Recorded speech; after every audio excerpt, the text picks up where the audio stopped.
And now, from the Marquee Media Studio inside Mark Tank, it's the Mark Haney Show.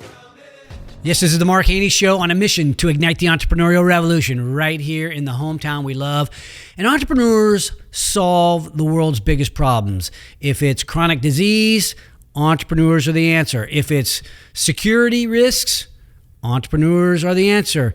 If it's something as weird as how lazy a guy can be. You know, I don't even mow my own yard, wash my own car, and guess what? Entrepreneurs are the answer. But today, we're going to be talking to Ashlie Bryant, the CEO and founder of 3 Strands, and they're solving this incredible problem, this horrific problem that happens here in Sacramento, but it happens all over the country and all over the world. And it's not often talked about. It's human trafficking, this terrible thing that happens to our young people where they get seduced into this way of acting and they end up virtually being kidnapped. And Ashlie will tell the story of what she is doing at 3 Strands and really maybe what we all should be thinking about, because this is really a horrific problem and it needs to be addressed. And now I'm here with Ashlie Bryant. She is the founder of 3 Strands Global. They are attacking a problem we don't talk about, I don't think, or at least in my circles, I don't talk about as much, and it's human trafficking. And so in today's show, I want to break it down. What is it? And maybe there's some misconceptions around what it is. And then talk about the organization that you've built to fight this issue. And so with that said, how you doing today, Ashlie? I'm doing good. Thanks for having me. Yeah, you broke away from your offsite. You flew in teammates from around the country. Yes. And they're having lunch while you're here on the podcast with me. So thank you for breaking free. I appreciate it. And I think today's show is going to be a little bit different because we're talking about this is an entrepreneurial endeavor. Mm-hmm. You're a nonprofit, but you're attacking this problem that is just disgusting. Mm-hmm. Maybe you can talk about how you got started, what prompted you to start 3 Strands. Yeah, you bet. So 13 years, May 25th. I can't believe it. And in fact, I was just talking about that with all of our staff at our offsite. It was because my good friend's daughter was trafficked, 17 years old, hanging out with a bunch of high schoolers, and a trafficker befriended the group of kids. And you talked about just a minute ago the myth of human trafficking. And it's really important to address the myth, which is this is not a take and grab crime. This isn't a crime where someone drives in a white van and takes, someone off the street. That's abduction or kidnapping, okay. Right? It starts off non-violent, but then does eventually it get violent? It can be. Okay. Yeah, it can be. And I'll talk a little bit about that. But so because of that story and my friend's daughter at 17 having been trafficked, it really propelled me out of my work, which was in marketing communications at that point, to a place where I knew that I could raise the level of awareness along with a team to be able to actually address the crime of human trafficking. So when we think about human trafficking, think of an umbrella. In the United States, we focus on 2 different areas. One is commercial sexual exploitation, which is sex trafficking. The other is forced labor or labor trafficking.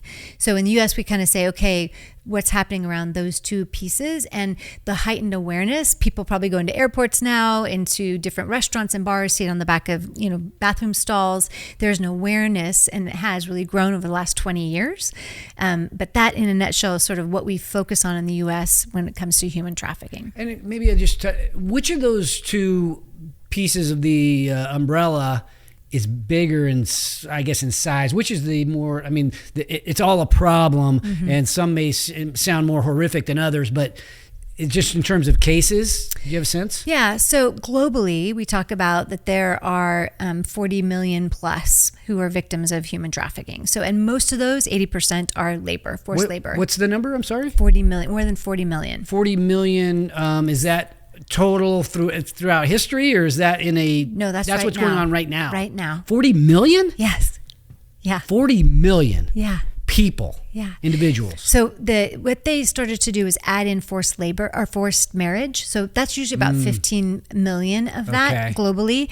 So if you extract that, we're probably somewhere high 20s, if we kind of look at it, or 20-ish. I bet most people would not have guessed a million. They would have guessed hundreds of thousands, maybe. Yeah.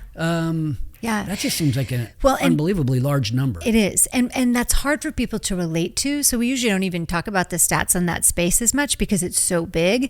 But labor trafficking is globally the largest piece of human trafficking. But we focus more on commercial sexual exploitation. And part of that is because, people who have been prostituted, right? Those are victims of human trafficking oftentimes. When you say we, are you talking about a society focuses on it more, or three strands? The movement, okay. Right? In general, yeah. I think that... Because the other is more...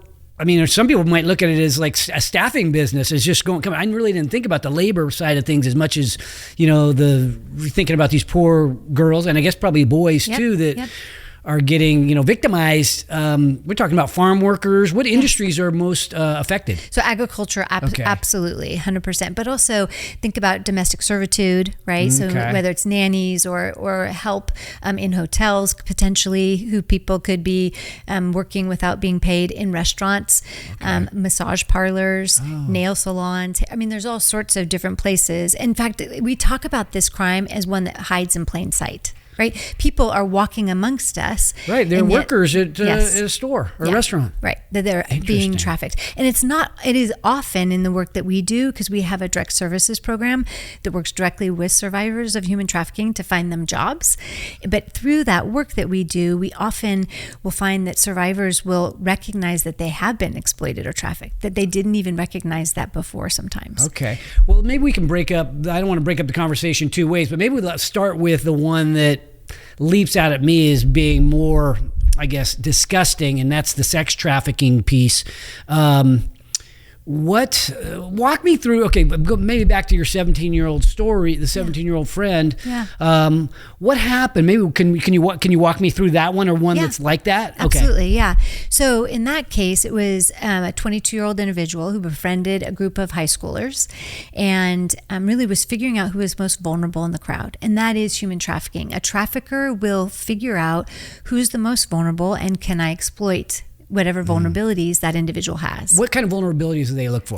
So they could look for, in broad brushes, poverty, homelessness, previous sexual abuse or sexual assault.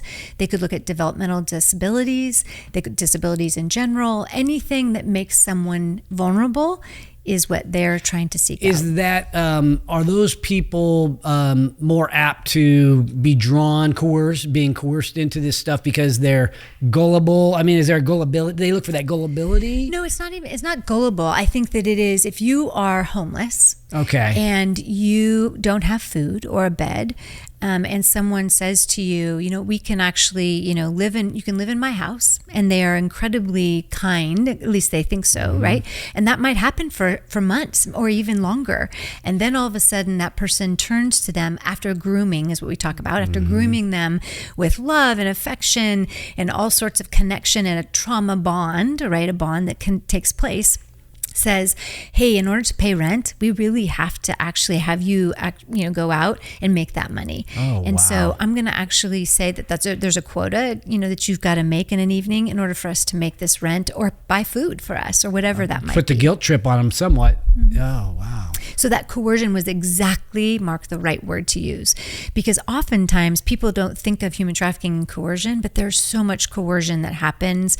There's such an amount of on the part of the trafficker of figuring out how to grow their business. I spent 2 years interviewing men who were incarcerated, who had been arrested and convicted of murder, but had some way, shape, or form connections with trafficking. And they said that this is a business like any other business in their minds, that they're growing. And so if you are someone who's trying to grow that business, then vulnerability is important, and how you will actually have a relationship and the longevity of that relationship is important, right? So the coercion and grooming is vital. Is there an organized crime syndicate that sort of runs these individuals that are doing this? It can be. Okay. Yeah, that definitely can be a part of it. And I know survivor leaders who have talked about their own experience that, they're part of an organized crime, whether that's in the United States and or overseas. But I think what we need to always, kind of what's your question in the beginning, which is how do we break down the myths? So it isn't always organized crime. It might be someone who's in a neighborhood who's been just trafficking the people who live in that neighborhood, right? Or it may be someone who has come into the neighborhood and set things up and, Is it mainly to make money. Is that why they do it? Yeah, it's. I mean, there's it's maybe business. Okay, yeah. it's their business. It's their business, and it is to make money, and it is very lucrative for someone who is in that. Now, are there consequences? For the trafficker, yes. In sex trafficking, for the buyer, not so much. Texas is the first to have had a felony for the buyer of someone, and so that. But really, there aren't a lot of states that have done that type of level of consequence. And then for the person that gets out of it, the survivors, we'll call them. The long-term obviously, they start off going along with it, and it's probably traumatic at times and maybe horrible. But then the long-term, I guess, what do they have to live with in terms of like surviving this thing? Yeah. So in our Employ Plus Empower program, we're trying to find individuals sustainable jobs. And so the trauma they have to address first is first and foremost, right? How do we get them to have their basic needs met? So food, clothing, shelter, right? All of those basic needs. And then let's address the mental health piece, which is the trauma. And to your point, the length of trauma that they've experienced, so who may have been trafficked for longer, it takes longer for healing and for restoration and for reintegration. Is it, okay, so I'm wondering about that. So mental health, obviously, they're affected, but maybe they didn't start off mentally ill, but their confidence, I'm sure, is shaken. Is guilt a factor with people? Shame. Shame. Yep. What other sort of emotions are they wrestling with in terms of getting back on their feet? Yeah, no, it's a great question. So the individuals, really amazing, incredible survivors, right, that we have worked with, 820 since 2016. Wow. Yeah. So those individuals share with us that there is shame, right? They don't want to come forward because society puts this label on them. And there is a lot of self-sabotaging. We'll see that sometimes because they just don't feel worthy or valuable because their trafficker had to break them down, their psyche down, everything about them down in order to be able to make them understand that they weren't valuable enough to anybody else in their family or anyone in society except for that individual who is trafficking them. So when you say valuable in society, is when someone falls victim to this, it doesn't make the news. It's a private. I never even really hear about it. I don't know anybody. Nobody that I know personally has ever had to deal with this that I know of. Right. But I probably have met people in my life. Yes. But it doesn't come up in conversations. So in terms of living with it in society, who knows about this? How do people become aware of it, or is it really just brushed under the rug? It's brushed under the rug, and part of that is our own denial as a society. When we have 600,000 foster youth in the United States today, and we don't have conversations around the risk that's a vulnerability in and of itself, right? And so we need to have conversations, look at what I call this heinous crime straight in the face and say, what are we doing to actually end this? Not just disrupt it. What are we doing to end it? And if we're going to end it, then we have to be super creative around some of the root causes, which are the vulnerabilities that people are in order, that our traffickers are actually exploiting. And we have to look at the demand. Who actually is, for sex trafficking, buying these individuals? And we need to address that component too, right? It's a multifaceted crime, and we don't talk about it enough because it is so hard to look at. It's so heinous. But until we actually look it straight in the face and try and say, what are we going to do to prevent it? And what does that mean? What are those steps? And then how do we come alongside those who have been victimized to really dismantle and break apart the shame piece of it? Right. So when you say to stamp this issue out, okay, at the grassroots level, so you have the buyer, the seller, and then the victim of the crime. Yeah. What authority is it? The FBI or some other authority that's kind of like in charge of this for America? So in the U.S., we have our local police departments, our county police departments, our CHP, everybody who's in law enforcement, whether it's FBI, Homeland Security, ICE, right? Everybody has an awareness, and not only awareness, but now in the United States needs to be trained. So, and they work together on different cases. Some may actually prosecute. The FBI might be involved if it's a federal piece, but the myth in that is that sometimes people say, well, if it's the feds won't come in unless it crosses a state boundary, but that's not true, right? If a trafficker used something like a condom that was manufactured somewhere else, the feds can get involved. Oh, yeah. Okay. So there's ways to yeah. get it done, because there's got to be something from out of state on almost every situation. Right. And really the largest case that was here that the AG's office went after was Backpage, because Backpage was actually promoting and helping traffickers to sell individuals online. What's Backpage? It was a website. Okay. And so our attorney general at the time, which actually was Harris, she actually went about with her whole staff to be able to say, how are we going to actually address this? And Maggie Krell, who was the supervising deputy attorney general at the time, was the one who prosecuted Backpage and actually brought them down because the website was closed and shut down because of the California AG's office. Well, think about other, I guess, websites or social media things that are doing business in other ways, and maybe a very small fraction of this communication might be happening on their website or on their social media platform. Is that something that we're utilizing to try to solve these crimes? Yeah, absolutely. So when there is a server that might be in the United States, that law enforcement can say, hey, we'll want to be able to look at everything on the server. But if a server is not in the U.S. and it's offshore or it's in another country, it makes it harder, right, for us to be able to actually investigate. We know there's so many, even now we call CSAM, so it's child sexual abuse material. That exploded during the pandemic. Kids who were being exploited online. We went from the National Center for Missing and Exploited Children told us we had 20 million images to over 32 million that were called in and sent to the National Center.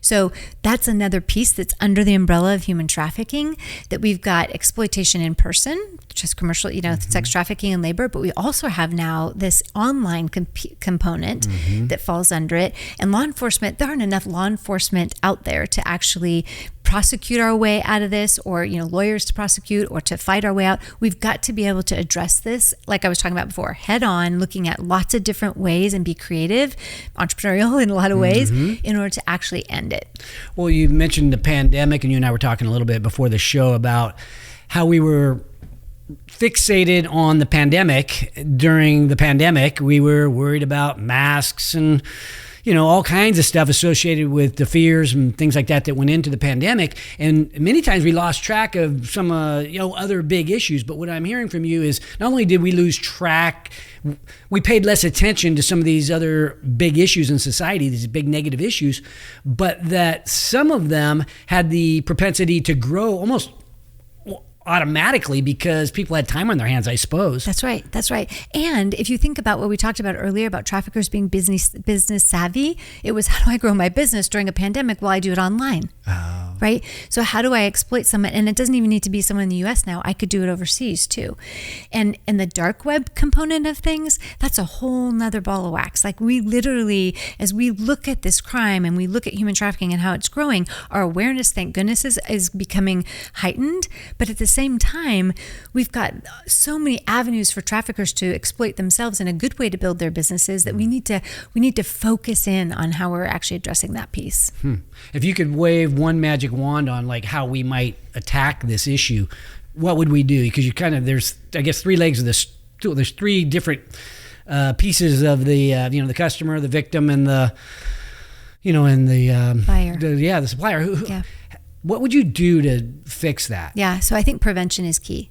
I think we have got to think about how are we going to prevent the crime. So we talked about how do we address some of those root causes, right? Yeah. But for us, especially at Three Strands, it is about how do we prevent it from happening. So making sure that kids understand boundaries, that they understand who a trusted adult is.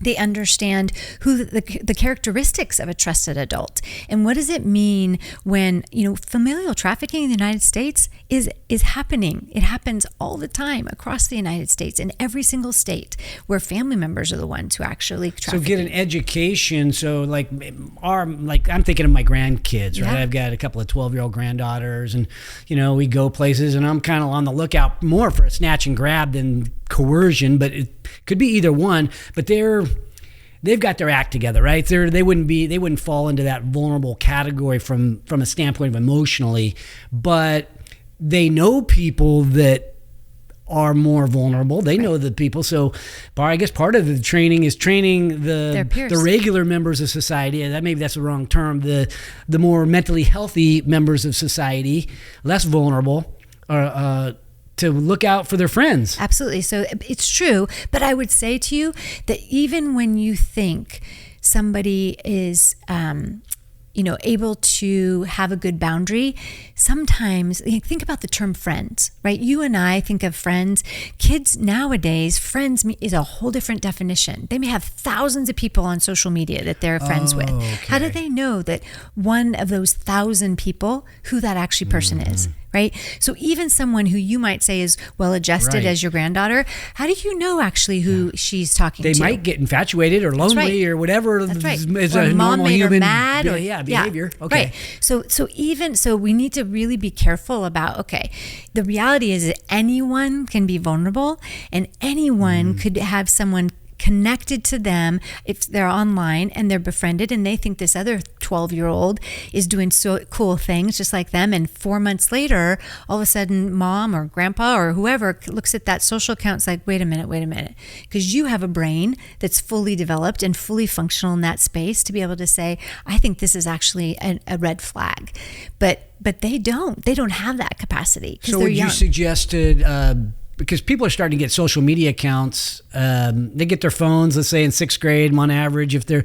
I'm just going off of what my grandkids, I think she got her first phone when she was in 6th grade, or she is in 6th grade and got the phone, but they don't let her on social media. But then eventually you sort of get on social media, right? So it's going to happen, whether it be 12, 14, 16, you make that allowance. And then educating the parent on how to stay involved. That's an interesting piece of that because... Huge. How much to micromanage your child. Right. But part of it is you're the parent. Yeah. Right? You are the parent and you love that child. And so boundaries and healthy boundaries are so important.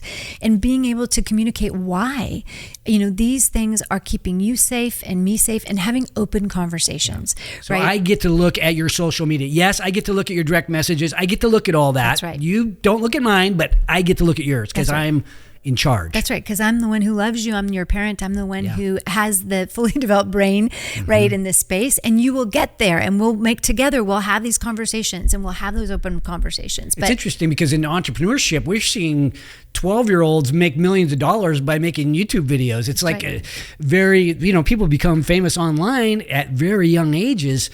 Their parents need to stay involved, though, because they're kids. That's right. Yeah. And I think that's the thing we have to remember. They're kids, right? And today, what kids have in front of them with social media and the online piece is so different than when we were kids. And so we have to factor that in. And as we look at this crime and we think about human trafficking, and it's not, here's the thing. We need not be afraid. We need to be empowered. Right? As a parent, you need to be empowered. As a young person, you need to be empowered. As a peer who might be looking out and saying, hey, my friend Ashlie, she actually was online with this person and she's really like changing her clothes and her look and what she does. And she's not interacting with me in the same way that she used to. She was an A student. Now she's a C student. All of these things that are indicators of red flags of something might be happening. Let's have an open conversation with that individual. Let them know we are there. We are the trusted adult in their lives. The characteristics that we show them and the actions we show are huge. Yeah. Just talking to our kids is an important piece. One of my favorite quotes is all great change in America begins at the dinner table. Yeah. And we have to have these conversations with our kids about what's going on in their life. That's right. And look for those opportunities to insert ourselves and be helpful.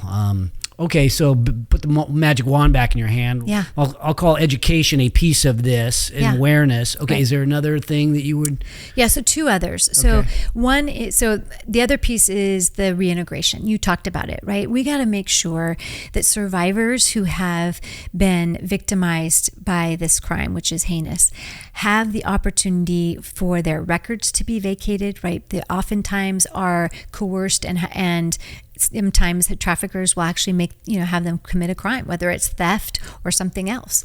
And so we want for victims who have experienced that to have that record expunged, so that way they have the ability for a job, the ability to thrive, to be able to make money and financially be stable, right? Give them a clean slate. That's right. So we want to make sure that survivors, and when we talk about our Employ Plus Empower program, it's making sure they have the pathway to employment and the pathway to education. How do we make sure that happens? And so I think that piece of reintegration is really important. And then the other piece is we need to address the demand, right? We need to be having those conversations, mostly with men, because usually the buyer from a sex trafficking perspective is a man. But early on in the education and the prevention space, we need to be having the conversation around that it is not okay to buy someone for sex. That's just not okay. And that conversation needs to be happening at younger ages. Oh, okay. So that's an education piece as well. Mm-hmm. Interesting. Yeah, because when we think about the demand, there has in supply and demand, right? There. If the demand didn't exist, sex trafficking wouldn't exist. So I don't want to. So we had talking about children here, and some people, they say it's the oldest profession in the world or whatever. And is there really? How would you could you really attack that piece in a way that caused people not to have that instinctual desire? Yeah. So here's the way. So when you think about, let's talk about men right now, but men who think it's okay to go to a hotel, maybe, in fact, we know, right? They might be married, 2.5 kids, go to a hotel, have sex with someone, and they know nothing about the story of that person. That whatever that fantasy might be, that person who they just have had sex with has a life. We don't know what that is. Okay. They may be abused, have been victimized. They may be a victim of human trafficking. But what we need to do is think about the psyche of the person who bought or paid for that, and have conversations earlier on to address it. We need to put a stake in the ground, whether that's when they're in, fourth or fifth or whatever grade that is. I mean, for us, we're in kindergarten all the way through 12th grade, having conversations around healthy boundaries, safe places, Seems safe like people. a little young to be 4th or 5th grade talking to somebody about this, but to don't buy sex when you're an adult. Yeah. Right? But we start not in that space, right? That conversation doesn't happen until they're in middle school, right? Okay. But in our curriculum, it's called Protect. But what happens before that is the safe people. What does it mean to be valuable and worthy, right? When you're someone who starts having those conversations younger, when you're 21, all of a sudden, do you think differently because you've been having that conversation for so long about the value and the worth of somebody and the life of someone versus, just going to be able to... I agree with that 100%, that these values should start really early. Yeah. I always think of it's the parents' job to have that conversation. Are you suggesting somebody else should be having that conversation? So I think it's great to have the parents because that's usually your most trusted adult. But I also think that in school that it's good. Teachers have the ability to be able to infuse into the students in their classroom their value and worth because they matter, right? Students matter, kids matter. And so a teacher who might interact with that child may be able to say, gosh, this is incredible. You are an amazing person. You're in fact, one of our middle school curricula is about a masterpiece and how they're a masterpiece. And we weave in art history, Van Gogh and Renoir. And we talk about, when you go to a museum, there's often this little velvet cord that says, don't touch the masterpiece. Why is that? Let's have a conversation about that.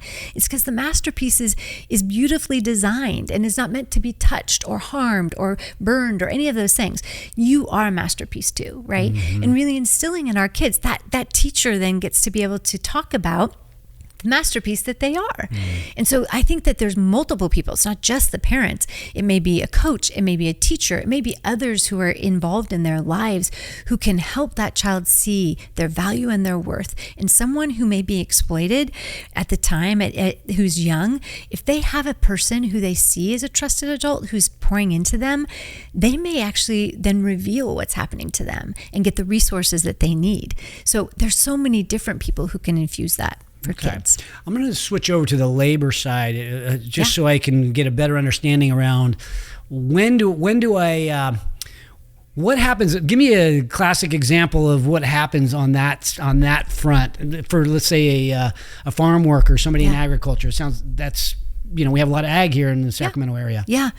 So think about someone who is looking for a job, right, and maybe desperate. So they're financially unstable. Okay. Financially unstable. Would it be somebody that maybe came across the border from Mexico? Could be, but doesn't have to be. Okay. Right. Could be someone who's come across the border or is immigrated, and but they don't have the funds to be able to provide for their family. They don't have the funds to have a roof over their head. They might be homeless at the time. So they are looking for a job. They may take a job, whether we said before, if in ag, right? And there oftentimes with labor trafficking could be a middleman or a middle person, right? That middle person is exploiting those people, and not always does the business know that. Would the language barrier be part of being the victim? Because I'm looking at unemployment rates are 3.5%. It's hard to get good people to work for you. So, how's it hard to get a job unless you don't speak English, or maybe you're mentally, you're not, you have some setbacks. Yep, you could be. But I think that the piece of the financial unstable piece is where an exploiter, is going to take advantage of that. So say, I'm going to pay you this, but if it is someone who's come across the border or someone who is immigrated here and has their passport, their paperwork, whatever it is, oftentimes with labor trafficking, the trafficker will take all of that. And if there's a language barrier, whatever language that might be, now, I don't know the social systems. I don't know the language. I'm financially unstable.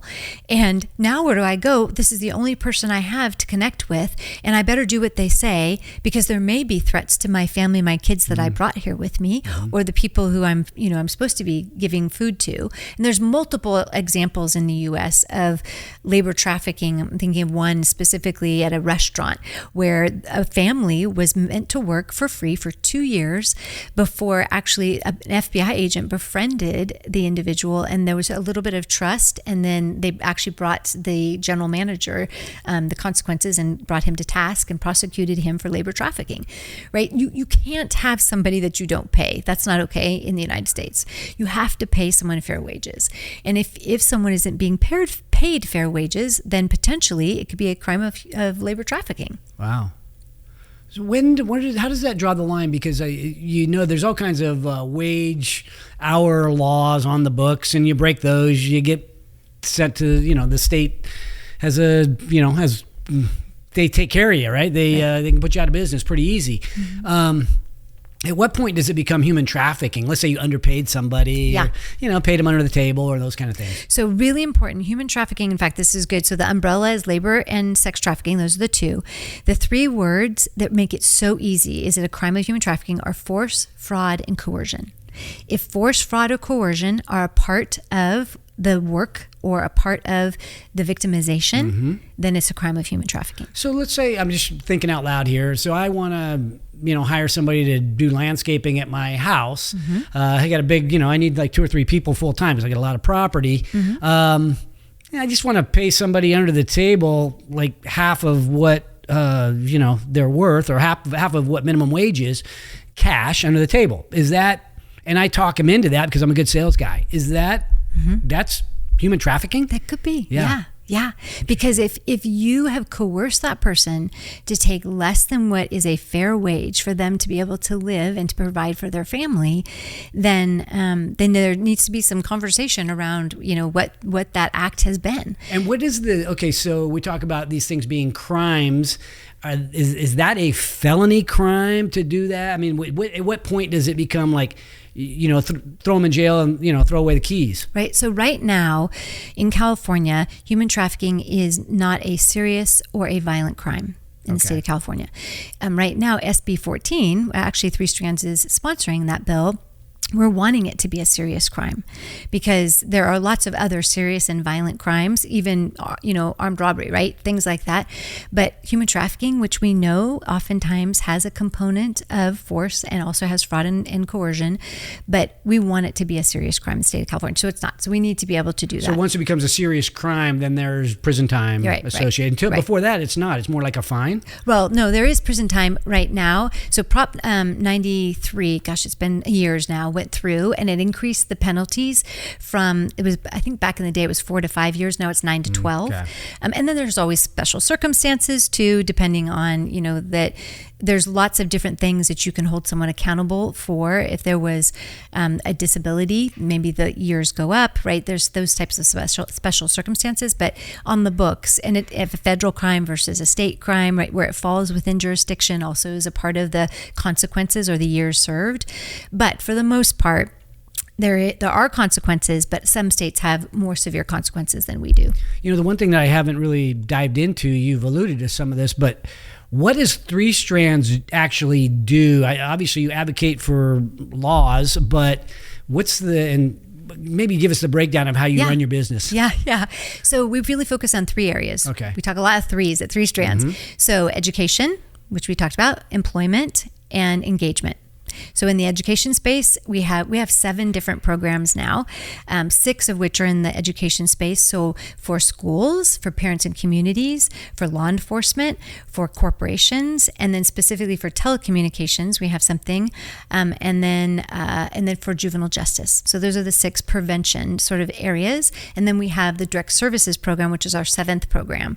So those are sort of our education are the 6, and then our employment is the direct services program, and then the engagement piece are the advocacy component, right? How do we actually advocate for survivors to be in leadership, to have a voice at the table always, and then second, for our policy and our laws to actually make sure that they are strong and that they actually elevate survivors too. And so you're bringing these people in for your offsite from all over the country, it sounded like, and are they all broken up? Sounds like management type people. Is that what's here? Okay, so how do they break up the priorities in that? I'm just kind of, it feels like one of those 3 might end up becoming where we dump most of our resources. Yeah, it's a great question. So, and this has been our board's, right, sort of navigation as an agency. But it's interesting enough. So we're at $2.3 million this last year and growing. And it's half and half. So from the employment and the education, those 2 really are equal right now. And so our focus is about that too on our staff. Okay. It really is very balanced. It wasn't always that way, but it is now. And then the advocacy is like a more of a smaller side track. Right. Okay, so between the 2, education and employment, is the education piece to help them get the employment, or is the employment sort of an education around getting a job? Is that one slice? Yeah. So the education is really the prevention. So those 6 programs, in all those different segments, and then the employment is employment and education, but it's for survivors. It's a direct services, so it's the survivors themselves. Okay. And the other piece of it is when we started our Employ Plus Empower program back in 2016, we purposely and intentionally made it survivors and at risk. And the reason was what I shared earlier. Not everybody knows, whether they are a survivor or not. That's one piece. But the other component is if you're at risk of being trafficked because of being highly vulnerable, we want to make sure you have a job or you have a pathway to education so that you're not trafficked in the first place. Mm-hmm. So we opened it up so we'd never out our survivors, so that whoever's in our program, they are individuals who are at risk or survivors, and we want them employed or on a pathway to education. And then if from a prevention side, we want to make sure all the segments, whether it's social services or it's government victim services or it's schools or parents and families and communities or corporations, that prevention piece is there too. Yeah. So I've started one nonprofit at least. And one of the things that I've seen with the other nonprofits though is somebody with a lot of passion will end up starting this business and they don't need a paycheck and they just do it out of a bunch of volunteers and they get donations and they sort of fund it through kind of bootstrapping it. And they never get a business model rolling that allows them to take a breath or retire, and there's nobody left to keep all this volunteer work going. And obviously you guys have $2.5 million in revenue. You kind of got over that hump. What did you do to get over the hump? And maybe let's think about that nonprofit person that might be listening who started something out of passion and they're getting tired and they're not quite there yet. Yeah. Any thoughts around that? Yeah. So back in 2013, I read Lean Canvas and started making the Lean Canvas the strategic plan. Because for me, strategy, I was in for-profit for most of my career at that point. And I kept, the strategy plan was sort of that's how what we're following. But with the nonprofit, the bootstrap comment is true that you have to change directions, whether you get a grant or you get funding is sort of different than products and services, right? Mm-hmm. So if you look at it, it's like the Lean Canvas for me was a way and a path forward. So I could be agile and the board we could look at things and say, we need to change this. We need to move this. Could you describe what the Lean Canvas is for somebody out there that might not understand that? So really looking at a snapshot of what is it that you do, why do you do it, what are the services that you offer or the products or that you offer out to the world, how much are you charging for it, what is the message or the competitive advantage with that, but all on one page, like not multiple pages, but one snapshot. And then if things change where you get funding or you don't get funding, you could move things around, almost like building blocks. So it allowed me to be agile in that space and to say, hey, we got this, $500,000 grant. We can do these things. And so that also had helped me plan for the future. The other piece for nonprofits who are listening, indirect funds are really important. Indirect funds should be in every budget that anybody does as a nonprofit. It gives you a cushion and a buffer just in case something doesn't happen. What's indirect funds? So you usually anywhere from 10 to 20%, a nonprofit might say, hey, we're not sure what might happen, a pandemic. We're not sure what might happen, a grant disappears. And so we give in every budget an indirect funds. And so for 3 strands, we try to make that 9 to 10% of whatever that budget is for that program, so that we have cushion to be agile and to be able to look at things. So is that like just sort of a set aside of your other funding, or is it coming from a different place? No. So let's think about like if we have the prevention education budget and 10% of that, let's say it's 1.5 million. So 10% is what we'll budget specifically for, let's say, like with the pandemic, everyone was online. There were no kids in the classroom. So we could use those funds actually specifically to get the online piece for teachers to do our programs via Zoom, versus before we didn't have the curriculum that way. So it's a little bit like a set aside out of the regular budget. Okay, gotcha. Yep. And then where's so you mentioned grants as a way of getting revenue. Right. That's pretty lengthy process. Is there, some might argue that it might not be long-term sustainable. I don't know that much about your grant funding, but I've seen others where you get a one-time grant and, hey, next one might not come for a long time. 100%. So part of it is monthly donors, individual donors, cultivating relationships with individuals who really understand not only, and I think it's important, the business side of nonprofit, but also understand the passion side. So it's not one or the other. In nonprofit, so you nobody's have both. Paying for that education. When you go out and train a school district, they don't pay you. Sometimes they do. So I will tell you, Modesto City Schools, God bless them, because they actually have the funding and have put aside the funding as a priority to make sure all their teachers are trained, and they've paid 3 strands for that. So some schools can, and they have budget for it, and that piece of it we welcome, but some can't. And so when they can't, we want to make sure that we can go after a grant to make sure that kids are actually taken care of and that they're educated. When it comes to the majority of our budget, when I look at it, it's pretty actually balanced. But grants are a big piece of it. And to your point, grants disappear. And so we have to be able to say, how are we going to backfill that? And I'm not a big event person, but events make a difference too. We have a Casino Royale. I'll just pitch it right now. Oh, yeah. Yeah, May 13th. So for anybody who's listening, we want people to come to our Casino Royale, which is fundraising for 3 strands. And you get to gamble for the cause. Good cause, that's right. Yeah, and do a little bit of whiskey and wine tasting as well. One of our funders had that. So, but I think, one of the conversations that we had actually earlier around how does a nonprofit become sustainable? And I think that it is a diversifying funds. You have to look at it as, how do I diversify what is coming in through grants, individual donors, monthly donors, and and then be able to actually grow this. Because if you're actually making an impact, which I am so honored and humbled at our staff and the impact they make on a daily basis, it is quite remarkable.